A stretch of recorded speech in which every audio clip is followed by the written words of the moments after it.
মানুষ মরে গেলে পচে যায়, বেঁচে থাকলে বদলায়, সময়ে বদলায়, অসময়ে বদলায়। তাই তো মাঝে মাঝে আমাদের রুমটাকে একটু বদলাতে হয়। আর এই বদলানোটা তখনই সম্ভব হয় যখন বাসায় কোনো মেহমান আসে। হ্যালো, আসসালামু আলাইকুম। কী অবস্থা, সবাই কেমন আছেন? অনেকদিন পরে বাসায় মেহমান আসার কথা শুনলাম। আর এই ফাঁকে আমার রুমের যত ময়লা আবর্জনা আছে সব পরিষ্কারের কাজে লেগে গেলাম। যেহেতু আমার বাসায় আজকে গেস্ট আসবে, তাই আমি গেস্ট রুমটা ভালো করে ক্লিন আপ করছিলাম। ভালো একটা বেডশিট বিছিয়ে নিয়েছি এবং বালিশের কভারগুলোতে একটু টাচ আপ করে নিলাম। যেহেতু আমার বাসায় হেল্পিং হ্যান্ড নেই, তাই প্রতিটা কাজ আমি নিজেই করি।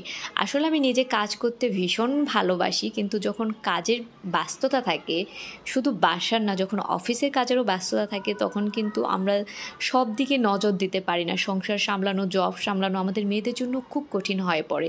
এই বাথরুম কর্নার একটা বেশ কিছুদিন আগে নিয়েছিলাম, কিন্তু সময়ের অভাবে লাগাতে পারি নাই, তাই আজকে লাগিয়ে ফেললাম। আর এখানে সুন্দর একটা গাছ রেখে দিয়েছে। যেহেতু আমার গাছ ভীষণ পছন্দের, তাই যেখানে একটু জায়গা পাই সেখানে আমি গাছ রেখে দিই।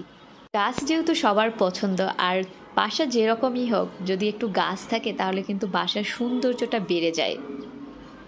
নার্সারিতে গেলে এক ব্যাগ ভর্তি গাছ নিয়ে চলে আসবো, তবে কবে যেতে পারবো সেটা আমি এখনও জানি না। আর এই তো আস্তে আস্তে সব জিনিসগুলো একটু টুকটাক করে গুছিয়ে নিচ্ছি। আর এইখানে দেখুন ছোট্ট একটা গাছ লাগিয়েছি। এটা কিন্তু আমি আমার বাসার ছাদে থেকে নিয়ে এসেছি। এটা আমার বাসাওয়ালার কি জানি একটা গাছ ছিল, সেখান থেকে ভেঙে নিয়ে এসেছি।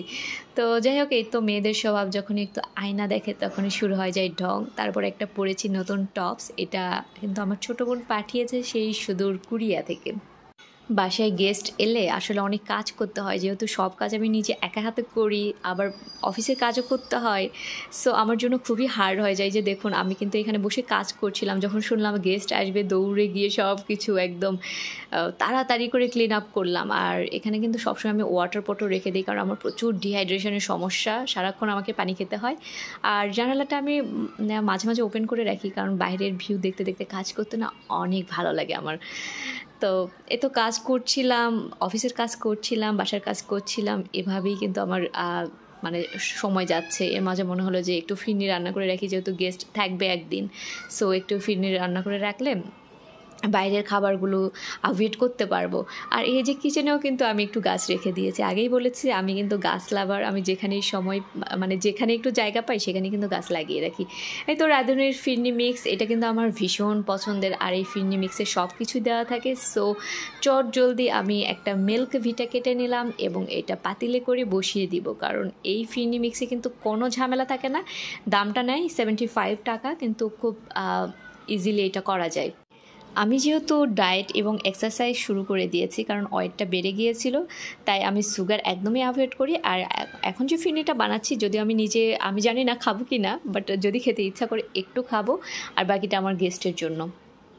তবে একদম গরুর দুধের যে ফেনিটা, ওইটার টেস্ট অনেক মজার হয়। একবার বাড়িতে গিয়ে 2 লিটার দুধ দিয়ে রান্না করেছিলাম, কী যে অস্থির টেস্ট। এই যে দেখুন, কাটতে কাটতে এটা চলে গিয়েছে দুধের মধ্যে। তো যাই হোক, এই যে দেখতেই পাচ্ছেন, এখানে কিন্তু তারা কাজু বাদাম থেকে শুরু করে সব কিছু, সুগার পর্যন্ত এই ফিরনিতে অ্যাড করে দেয়। এর জন্য বাড়তি কোনো কিছু দিতে হয় না, শুধু একটু ব্যালেন্স রাখার জন্য লবণ দিতে হয়। সব কিছু দিয়ে আমি চুলাটা একটু ক্লিন করে নিচ্ছি, কারণ আগেই বললাম আমার বাসায় গেস্ট আসবে, আমি নোংরা কোনো কিছুই রাখতে চাই না, সব কিছু ঝকঝকে তকতকে রাখবো। আর যেহেতু আমার সময় নেই, তাই যেটা করব একদম চট জলদি করবো আর কি। 1 লিটার দুধের ফিরনি রান্না করতে বেশি সময় লাগে না, 20 মিনিটেই হয়ে যায়। দেখতে পাচ্ছেন আমার ফিরনি একদম রেডি। আর আমি কিন্তু কোনো পানি ইউজ করি না, 1 লিটার দুধই শুধু জাল দিয়েছি। এই যে হয়ে গিয়েছে। আর আমি সামান্য একটু নিয়েছি, যেহেতু ডায়েট করছি। ভালো থাকবেন সবাই, আল্লাহ হাফেজ।